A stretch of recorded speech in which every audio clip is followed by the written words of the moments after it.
When you stop contacting a man, something powerful happens. Not to him, but to you. The silence that once felt like rejection starts to sound like clarity. You begin to realize the space you were afraid of was actually freedom. Because here's the truth. The moment you stop reaching out, you create a shift. The dynamic flips. Suddenly, he's the one feeling the distance, the one wondering what happened, the one replaying your last message, trying to decode what changed. You see, when you stop contacting him, it's not about playing games. It's about breaking a pattern. Maybe you were always the one initiating, checking in, keeping the connection alive. But when you step back, you give him space to notice what life feels like without your energy in it. And make no mistake, he feels it. Whether he admits it or not, your silence speaks louder than any text ever could. It reminds him of the calm he took for granted, the attention he assumed would always be there. And that quiet space,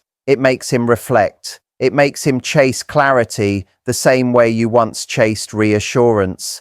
If this is resonating with you right now, take a breath. Don't rush to fill the silence. Let it do its work. Because sometimes the most powerful thing you can say is nothing at all. Stay with me, because what happens next might just surprise you. You think pulling away means losing him. That's the lie you've been taught your whole life. That if you stop reaching out, stop being available, stop showing interest, he'll forget about you. He'll move on. He'll find someone else who gives him what you're holding back. But here's what truly happens when you stop contacting a man. He doesn't forget you. He starts remembering you differently. The space you create doesn't erase you from his mind. It changes where you stand in it. What once felt familiar becomes rare. What once seemed predictable becomes uncertain. And in that uncertainty, his whole perception begins to shift. The truth is, male psychology works very differently than most people believe. The constant presence you think builds closeness actually weakens it.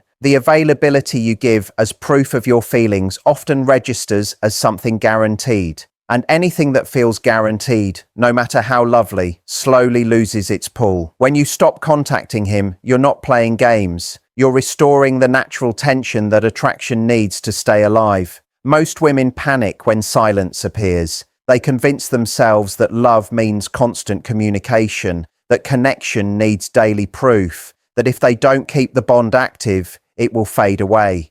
But that belief is exactly what drives men further away. Because what you see as love, he feels as pressure. What you call connection, he feels as responsibility. And responsibility, when mixed with desire, kills attraction. The moment you stop contacting a man, you stop being the one who needs something from him. You become the one who made a choice for herself. That decision, that quiet act of self-respect, speaks louder than any number of messages ever could. Here's the truth that changes everything. Men don't chase what's already theirs. They go after what challenges them. They value what they have to reach for. Not because they're shallow, but because pursuit is how masculine energy experiences worth. When you stop contacting him, you're not cutting off the connection. You're letting it breathe. You're allowing him to feel your absence instead of being smothered by your constant presence. And in that space, something surprising happens. He begins to chase what he once thought he already had. In this moment, everything you believed about men gets turned upside down.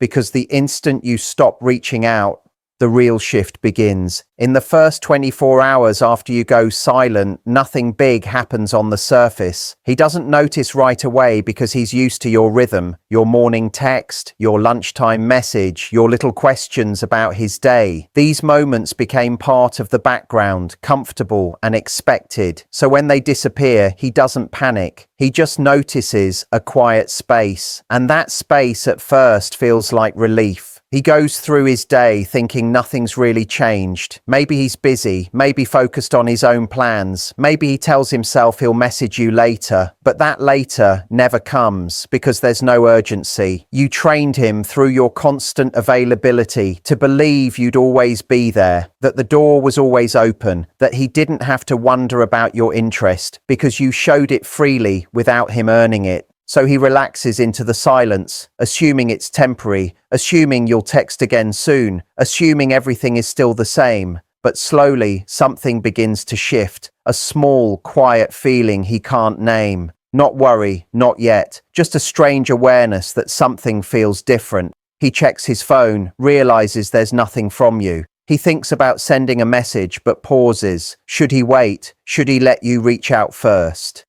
That hesitation is the first crack in the surface, because for the first time in a while, he's thinking about you. He's wondering what's happening in your mind, and that wondering, that curiosity, is the first step toward emotional investment. Most women can't handle that first 24 hours. They give in. They tell themselves silence is mean or childish or unfair. They feel guilty for creating distance. They worry he's upset or confused or losing interest. So they send a casual text, a joke, a question, something small, just to break the quiet. But what they don't realize is that the tension they're feeling, he's starting to feel too. And the second they break it, they take away the very pressure that was building his awareness of them. They return to being the one who reaches out, the one who can't stay in silence, the one who needs him more. But if you can stay silent through those first 24 hours, the balance begins to shift. Not in some dramatic way, but subtly, emotionally, because energy doesn't lie. Your absence creates a gap, and human nature hates a gap. Something will always move to fill it. The question is, will it be you acting from fear or him moving out of curiosity? That one decision shapes everything that follows. During these early hours, the real fight isn't with him, it's in your own mind. You start questioning yourself. Was I too harsh? Did I push him away? Is he happy I'm gone? Maybe he doesn't care at all. Maybe I made a mistake. Every insecurity you've ever carried about your value in his eyes rises to the surface. Because silence, after constant connection, feels like falling without control. There's no signal, no reassurance, no message confirming that you still matter to him. And without that, your doubts grow louder. This is why most people fail at keeping distance, not because it doesn't work, but because they can't handle what it shows them about themselves. The pain you feel in the silence isn't really about him. It's about how much of your peace you've handed over to his responses. Every time you texted him, you were really checking if he still cared, checking if you still mattered, checking if the bond was still there. Those little check-ins became the source of your comfort. So when you stop checking, that comfort collapses, not because he's gone, but because your peace was never built on your own foundation. Silence makes you face the truth. You've been managing your anxiety through constant contact. Every message you sent was a way to calm the storm of uncertainty inside you. Every conversation you started was a test to make sure you still had his attention. You weren't really communicating to connect. You were communicating to control your fear of losing him. And when that control is taken away, you realize just how much power you gave him over your emotions. But in that realization lies your freedom, because when you can sit in the silence without needing a response, you finally begin to take your power back. And that power, quiet, grounded, calm, is what shifts everything. It's what turns your absence into mystery, your stillness into strength, and your energy into something he starts chasing again. He'll begin to feel the difference, not because you've done something manipulative, but because for the first time your energy isn't seeking his. It's centered in itself, and that's what truly draws him back. And now, without those constant checks, without those reassurances, you're left with the raw feeling of not knowing, of uncertainty, of the possibility that maybe, just maybe, you've been giving more than he ever received. That realization, that painful awareness is exactly what needs to happen for a real shift to begin inside you. Because here's what you haven't fully seen yet. The power you've been searching for doesn't come from how he reacts. It comes from your ability to stay calm in the silence without needing his reaction to feel at peace.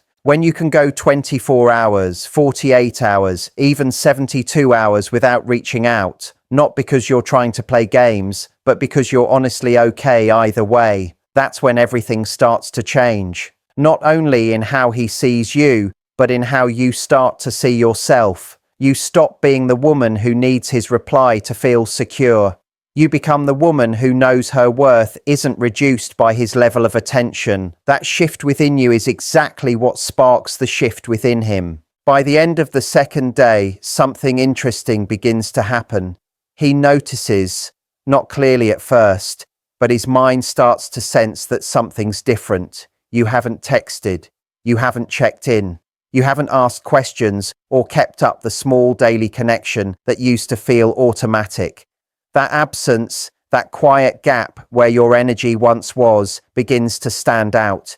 It no longer feels like relief. It feels like curiosity, maybe even a little worry. He may not admit it, not even to himself, but the question creeps in. Where did she go? Men usually move at a slower emotional pace than women. While you've been going through waves of emotion for 2 whole days, he's just beginning to realize something's off. It's not because he doesn't care. It's just how masculine focus works. They separate things. They focus on one task, one thought, one world at a time. And if you were the one who always kept the connection alive, he's been used to trusting that you'd keep doing that. So when you stop, when you pull that energy back, there's a delay before he fully feels it. But once that awareness hits, everything inside him starts to adjust. He checks his phone more than before. He looks at old messages, trying to figure out when the tone changed. He wonders if you're upset, if something happened, if you're all right. These thoughts don't take over his day, but they appear often enough to stay in his mind. And each time they do, you start to occupy a space in his thoughts that you haven't held for a long time. Not as the woman who's always available, but as the woman who might not be anymore. This stage is critical because curiosity is awake, but action hasn't started yet. He's watching, he's waiting, he's seeing if you'll break the silence first. And this is where your strength decides everything. If you reach out now, even with a harmless little text, you prove what his mind already assumes, that your silence was never real, that you can't stay away, that he doesn't need to do anything because sooner or later you'll reach out. And the moment that happens, you lose the quiet power you've been building. But if you stay strong, if you let the silence stretch into day 3, day 4, even day 5, the balance continues to shift. His curiosity grows stronger. What started as wondering turns into active thinking. He starts to create reasons for your absence. Maybe you're busy. Maybe you met someone new. Maybe you're done with him. These stories he tells himself are important because they show one thing. He's now trying to understand you again. He's trying to make sense of the space you've created. And the only way to explain it is to imagine that you've moved on. That tiny thought, that small seed of doubt, is what turns curiosity into concern. Psychologically, this is where value flips. When you were always around, your worth in his eyes was stable. He knew where you stood. But the moment you became less available, your value turned uncertain. And in human nature, uncertainty increases desire. He starts remembering the things he forgot to appreciate. Your laugh, your softness, the way you made him feel safe, the warmth in your voice. All those small, easy moments that once felt ordinary now feel rare and meaningful. This isn't manipulation, it's how the human mind works. We all give more worth to what we think we could lose than to what we believe we'll always have. When you reached out every day, he knew he had you. He could feel your energy, your care, your effort. But now, with silence stretching longer, he doesn't know anymore. The safety he used to feel in your consistency is replaced with uncertainty. And uncertainty in a man's world often sparks pursuit. Not because he wants to play, but because that's how masculine energy responds to something that suddenly matters. While he's processing all this, something equally important is happening inside you. The panic you felt at first has started to fade. That strong need to reach out isn't as heavy anymore. You're starting to realize that life didn't fall apart because you didn't text him. You're beginning to see that your day can still be full, your mood can still be good, your heart can still feel whole even without his attention. That realization doesn't hit all at once. It arrives slowly. A morning where you don't rush to check your phone. An afternoon where you laugh with friends and don't think about him. A night where you actually rest instead of replaying his silence in your head. These are small wins, but they're real victories. Not because he's missing you, but because you're finding yourself again. That's the real goal. Not whether he comes back, but whether you come back to yourself. Because that's the shift that truly changes everything. When you stop performing connection and start living in self-worth. When you stop chasing reassurance and begin creating peace inside yourself. When you stop waiting for someone to choose you and start being the one who chooses yourself. That's when everything changes. He can feel that difference, even if he can't explain it. Energy between two people is alive. It moves. It communicates in silence. When one person releases their grip on the outcome, the other person feels it immediately. That new calm, that freedom, that absence of emotional pull, it doesn't go unnoticed. It shakes him because the dynamic has changed. You're no longer standing where he left you. You're not waiting where he last saw you. You've moved emotionally, mentally, energetically, and that movement demands his attention. By the 6th or 7th day, if you've stayed quiet, something in him starts to shift outwardly. He stops just wondering. He starts doing. Maybe it's a simple message, something casual like, "Hey," or "How have you been?" pretending like nothing's changed. But you'll know, it's not random. It's the sound of curiosity turning into pursuit. It's the proof that silence spoke louder than any words you could have sent. Maybe it's a like on one of your posts. Maybe it's a small message through someone you both know. The way he reaches out doesn't matter. What matters is that he's the one doing it now. He's the one stepping toward the space you created. And that one step, that single move toward you after days of silence, is proof that the balance has shifted. You're no longer the one chasing. You've become the one being pursued. But this is where most women make their biggest mistake. They've been waiting for this moment, craving it, imagining it. So when it finally happens, they react instantly. They respond with excitement and relief, pouring out all the emotion they've been holding in. They reply to his short "hey" with long, detailed messages. They open the floodgates. And in doing so, they undo everything the silence built. Because their quick, eager response tells him everything he needs to know. That she was waiting. That the silence was difficult for her, that he still holds the power, that nothing has really changed except that he had to send one message to get her back. The true strength of no contact isn't just in creating curiosity. It's in holding your center when he tests you to see if you're still the same woman he left behind. When he finally reaches out, your reaction decides whether this shift becomes permanent or temporary. If you reply from that old energy, from need, from relief, from excitement, then the pattern resets. You're chasing again. You're giving again. You're back to being the one who can't handle the silence. But if you reply from the new space you found, calm, steady, self-assured, everything stays in balance. You're not ignoring him. You're not pretending. You're simply showing up as a woman who no longer depends on his attention to feel complete. That difference changes everything. It's not about playing a part. It's about becoming who you actually are. When you stop looking for validation outside yourself. Strategy is something people perform. It's controlled, planned, forced, and it eventually collapses because it's not real. Transformation, on the other hand, is natural. It comes from truth. It's quiet, but strong. It happens when you genuinely reach a place where you're fine either way, whether he reaches out or not. His message becomes a pleasant surprise, not something that decides your worth. His interest becomes welcome, not validation. His presence adds value to your life, but it doesn't define it. That energy is what keeps a man coming closer, not because you're withholding affection, but because you've become whole within yourself. When you respond from that place, he feels it. Maybe your text is short but kind. Maybe you acknowledge him but don't push the conversation further.